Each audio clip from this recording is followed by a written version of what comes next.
Nos acompaña en los estudios. ¿Cómo está, viceministra? Bienvenida, buenas noches. Buenas noches, Gabriela. Un gusto para mí estar aquí para poder hablar un poco sobre esta acción tan polémica e interesante. A ver, ¿qué se entiende por esta acción abstracta de inconstitucionalidad, viceministra?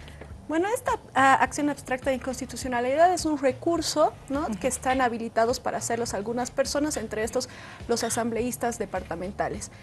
Perdón, los asambleístas nacionales, nuestros senadores y diputados, jefes de bancada y 12 diputados de la oposición.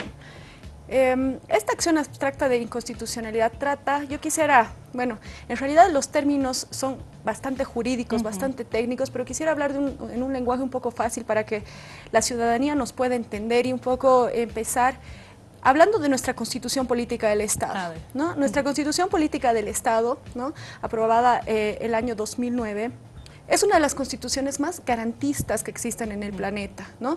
Es una de las constituciones más progresistas. ¿A qué me refiero con esto? Que el propio texto de la Constitución no se limita al texto escrito de la Constitución, sino nuestra Constitución es tan sabia que dice: se tomarán en cuenta, además, los tratados e instrumentos internacionales de derechos fundamentales que sean más favorables que la propia Constitución.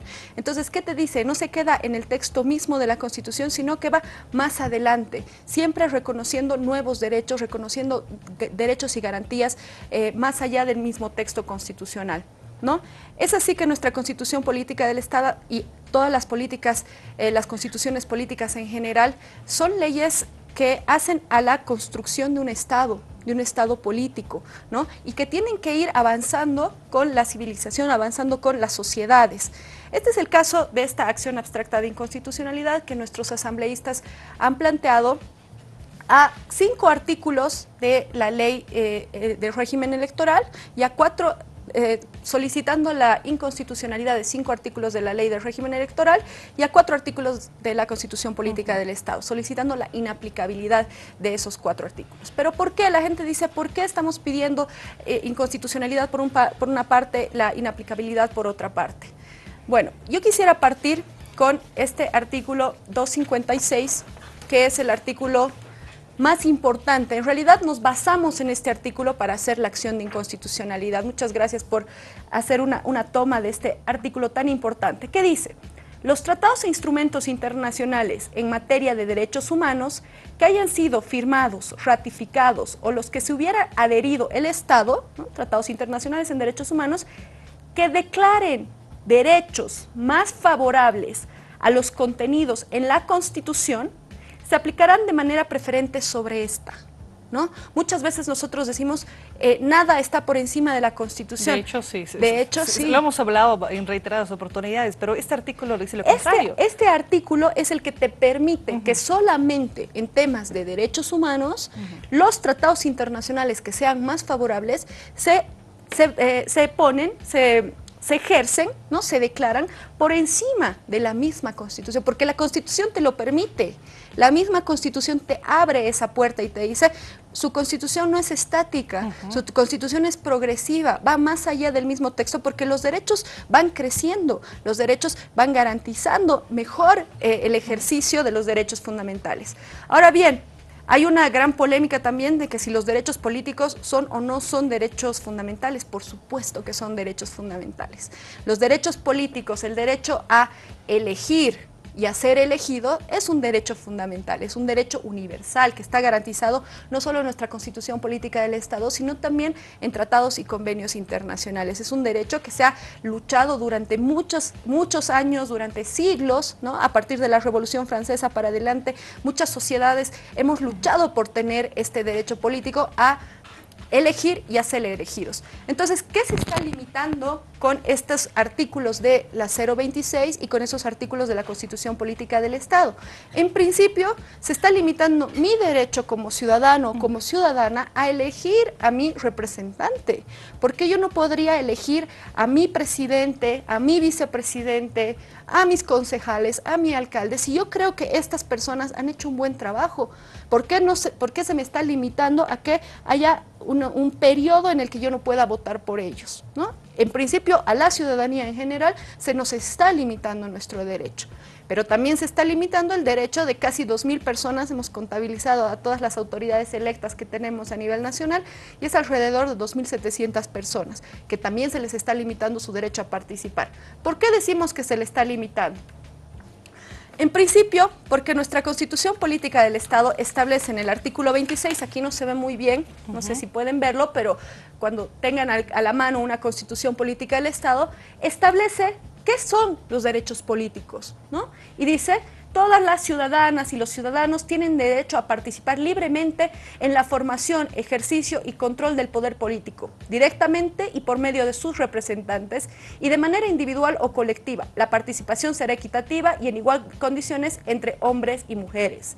El derecho a participar comprende la organización con fines de participación política, el sufragio mediante voto, la forma de organizarse, la elección, designación y nombramiento, la fiscalización de los actos de la función pública, ¿no? Entonces, el artículo 26 de nuestra Constitución Política del Estado nos dice cuáles son los derechos políticos que tenemos como ciudadanas y ciudadanos. El artículo 28 de nuestra Constitución Política del Estado nos dice: el ejercicio de los derechos políticos se suspenden en los siguientes casos. Entonces, nuestra Constitución es sabia y nos dice en qué momento o por qué razones sí se pueden limitar los derechos políticos. Y dice: por tomar armas y prestar servicios en fuerzas armadas enemigas en tiempos de guerra, por defraudación de recursos públicos o por traición a la patria. Entonces, esta es la limitación que se podría hacer a nuestros derechos políticos. Pero si nuestros candidatos, nuestras candidatas a la alcaldía, a la asamblea legislativa, no están dentro de estos parámetros a través de una sentencia ejecutoriada, no tendríamos por qué limitar ningún derecho político, ni los míos como ciudadana a votar, ni ellos a que sean elegidos. Esto está en la Constitución Política del Estado. Ahora, nosotros hemos suscrito el Pacto de San José de Costa Rica, y lo hemos ratificado mediante una ley, la ley 1430 de 1993. Hemos ratificado este Pacto de San José, que es un pacto que muchos países, más de 200 países en el mundo han suscrito este pacto, que establecen los derechos fundamentales y establecen también las condiciones de cumplimiento de estos derechos fundamentales a los estados que son parte, ¿no? A ver, ¿qué señala el Pacto de San José? Porque eso han hecho referencia, ¿no? En la explicación, yo recuerdo. Además de estos artículos constitucionales que te menciono, el Pacto de San José, que es un tratado internacional que además ha sido ratificado por Bolivia, establece varios derechos, ¿no? Establece el derecho a la vida, el derecho a la libertad, el derecho a no la discriminación, y establece los derechos fundamentales en su plenitud.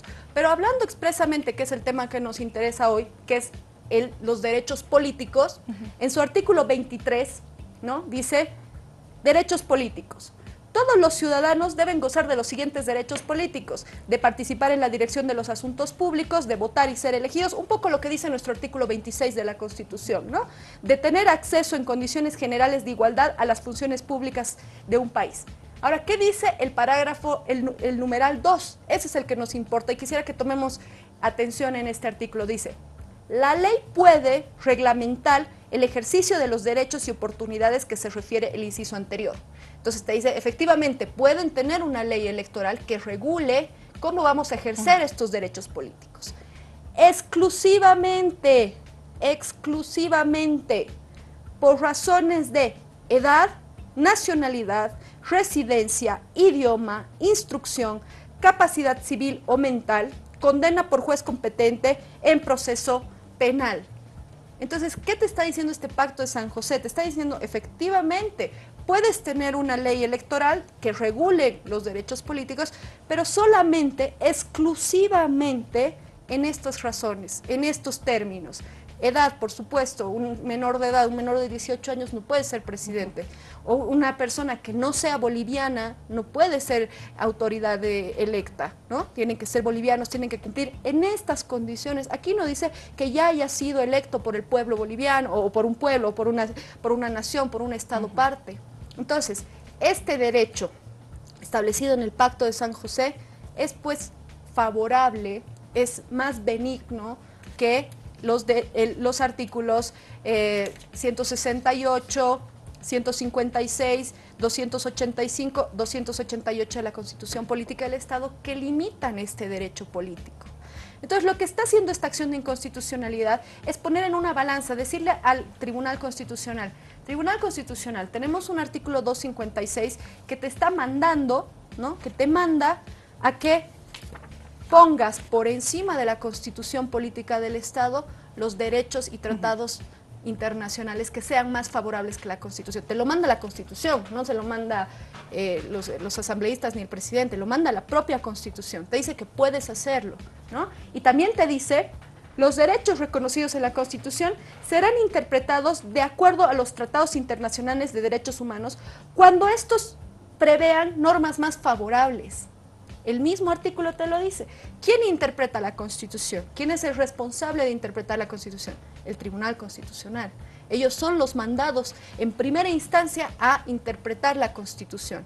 Entonces, la misma Constitución, este artículo 256, es fundamental. Es la clave de esta acción de inconstitucionalidad y le dice al Tribunal Constitucional cómo tiene que actuar en un caso como este, en un caso donde hay una contradicción entre artículos constitucionales.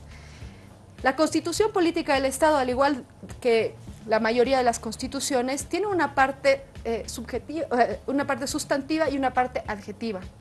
La parte sustantiva es la que establece los derechos y garantías y siempre en toda la teoría constitucional prevalecen los derechos y garantías sobre la parte organizativa.